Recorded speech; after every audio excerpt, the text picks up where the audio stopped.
Hey, welcome to a presentation about the elements of art. I recommend that you take some notes as you're going along because the slides will be very informative, and they'll have definitions on them and you have access to these slides, and that's really nice. But where you'll probably learn a lot is actually just from what I tell you, like just extra little nuggets of information that are, helpful. So it would be a good idea to take some notes as you're learning about the elements of art.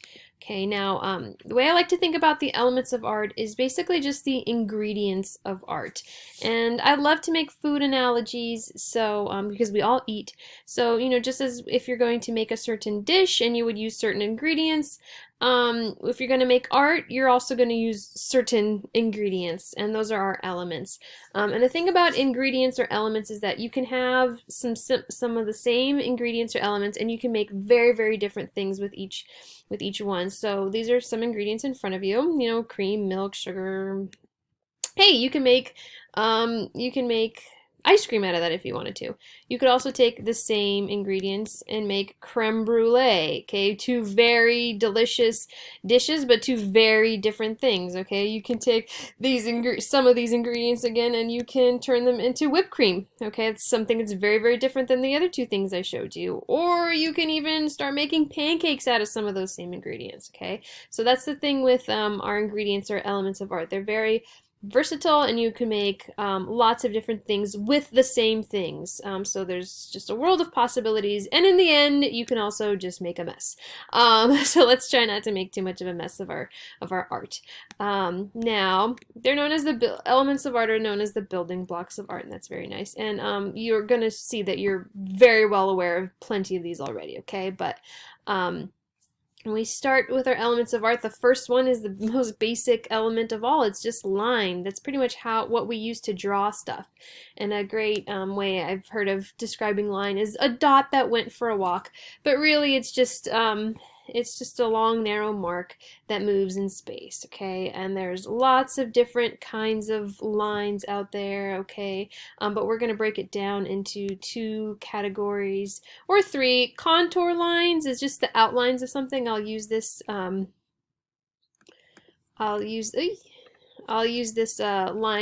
this vocabulary with you a little later in the year. Contour lines just means the outlines of something, okay? We also have implied lines, which, well, actually, let's go first to actual lines, which are just drawn lines. Okay, that's what we use to draw. Okay, it's actually a line drawn on a piece of paper, or on a light bulb, or whatever you're drawing on a napkin. Sometimes I draw on my hand. Okay, those are actual lines. And then we have something called implied lines, which isn't an actual drawn line like on a piece of paper, but sometimes you can create lines like these stacks of boxes.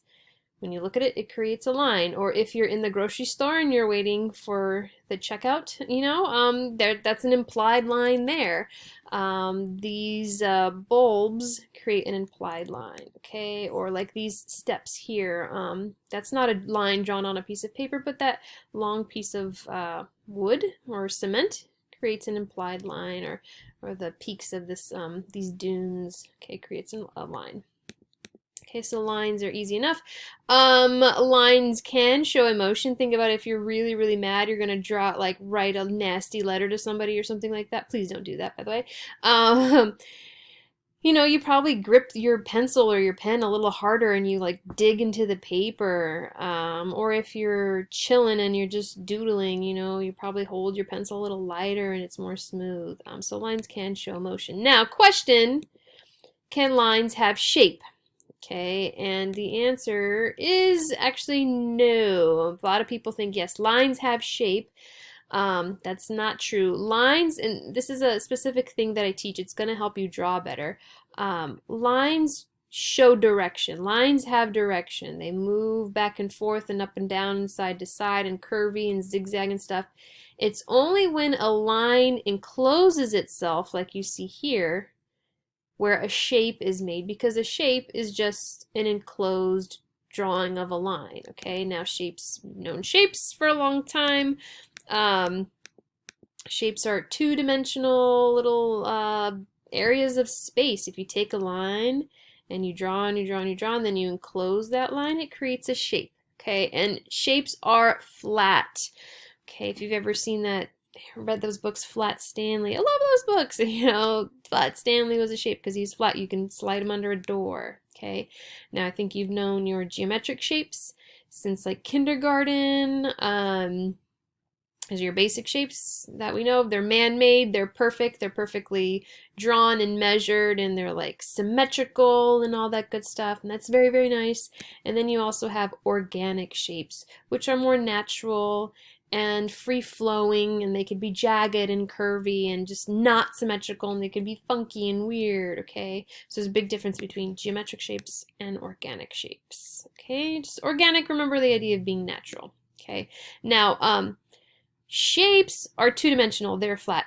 Forms are three-dimensional and they take up space. There's a big difference. So a triangle is a shape, but a cone, as you can see here, or a cylinder, or this ball, or this cube, those are forms because they have volume, they take up space. You cannot slide them under a door, no matter how hard you try. Don't do that. You're going to mess up your door, you're going to mess up your form.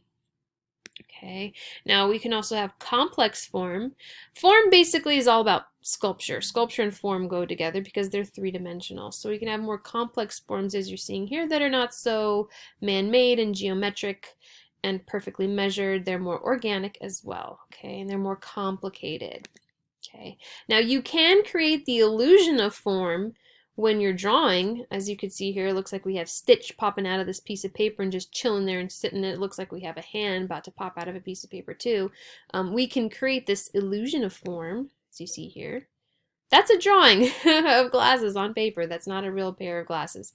But it looks like they're there and they're three-dimensional because somebody got really good at drawing and they got really good at adding value. Okay, now value is the lightness and darkness of a color or of objects or what you see in front of you, okay? So value is all about lightness and darkness and shading, okay?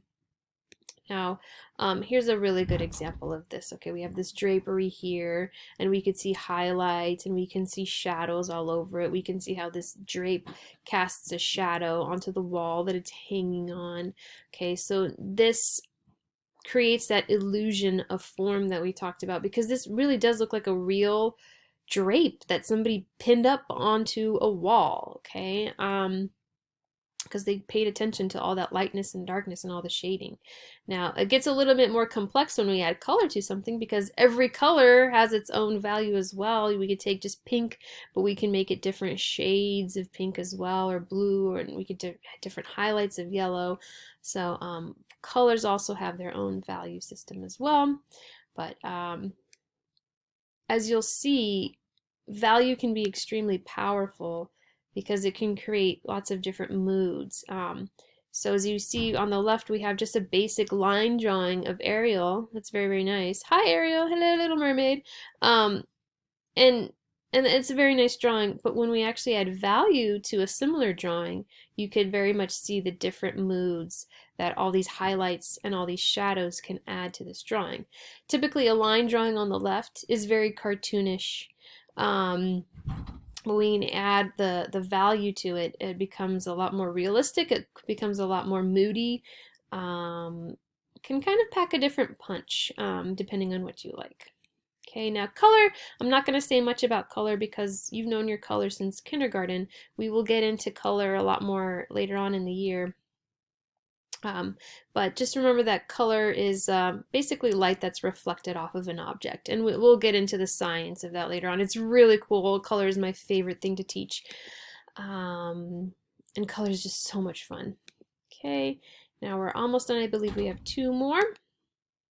Texture is all about the way something feels. Okay, texture, like think about when you're eating again, like certain foods have certain textures, and you know, like a chip is crunchy and that's like very fun to like chew on in your mouth, whereas sometimes like grosser foods, you know, like I don't know, I don't eat this, but I just won't get near cottage cheese. It just looks like it has a weird texture and it's like kind of squishy. Ugh. It's about how that feels, you know. So texture is all about that, and we can create that in art very easily, actually. And there's two types of texture. So we have implied texture, which means we're creating the texture through techniques. As you can see here, this person's creating different textures on all these cubes. This one looks like it's kind of grainy, like wood grainy. This one looks like it's grass, like really, really dry grass. This one looks very rocky. This one looks very rough. In this picture here, they did a great job of showing the texture of this man's very gnarly beard. Whoa. So there's implied texture. It's not actually there, but they did such a good job drawing it that it looks like it's there. There's that illusion of texture. We can also have actual texture. In some art, you are allowed to go up to and actually touch it and feel the bumpiness and the carvings in here. Or if you were to, run your hand against this rope, it would feel very rough, almost like you're going to get little splinters from the roughness of the rope. So there's actual texture, which just means real texture that you can feel on your hand. Okay, now space is, I believe, our last element of art that we'll talk about. So space is the distance around objects. It's also defined as like negative and positive space, so we'll just start with that. So positive space is basically what we look at, what's there, what's in front of us.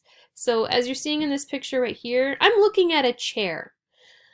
The chair takes up space. It has volume, it has mass, and it catches my eye. So what I'm seeing is the positive space of the chair. Okay, it's there, it's real. Okay, negative space refers to just like the pockets of air in here, where space isn't being taken up by the chair, okay?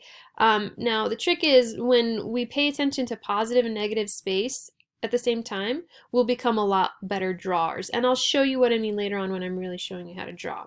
I think this is an easier picture for us to look at. Obviously here, what are we looking at? We're looking at a key. The key is the positive space. The negative space is the little pockets where nothing is there, like this little hole right here. And what's clever is in this key, they made it look like little city buildings in here, okay? So if we could pay attention to positive and negative space, then we'll become better at drawing.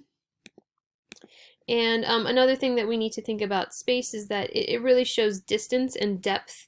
Now this is a painting. This is a painting done on a flat surface. But as I'm looking at it, it actually looks like I'm looking at a real like Roman city where things go back into space and they have depth. And I could start walking up these stairs and walk back into the city and back further, and I'll be walking into the mountains, okay? And I will show you hopefully this kind of drawing later on where again, this is a flat drawing on a piece of paper. We took a piece of paper, we made it look like we're looking into a window and we're seeing into this city, and everything is moving back and it has depth, and I can look at things from the foreground here where things are bigger and into the middle ground where things get a little smaller, and all the way into the background where I see this tiny building back here, and it's just tiny because it's further back.